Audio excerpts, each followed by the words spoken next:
آیت کے حوالے سے سوال پوچھا گیا ہے کہ سد ذوالقرنین باقی ہے یا ٹوٹ چکی ہے۔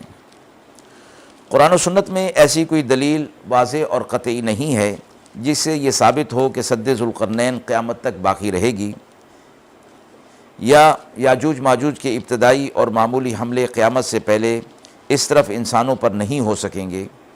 البتہ وہ انتہائی خوفناک اور تباہ کن حملہ جو پوری انسانی آبادی کو برباد کر دے گا، اس وقت کا بالکل قیامت کے متصل وہی ہوگا جس کا ذکر ان آیات کے حوالے سے کیا گیا۔ حاصل یہ ہے کہ قرآن و سنت کی بنا پر کوئی قطعی فیصلہ نہیں کیا جا سکتا کہ سد یاجوج ماجوج ٹوٹ چکی ہے اور یہ راستہ کھل گیا ہے، اور نہ ہی یہ کہا جا سکتا ہے کہ از روئے قرآن و سنت اس کا قیامت تک قائم رہنا ضروری ہے۔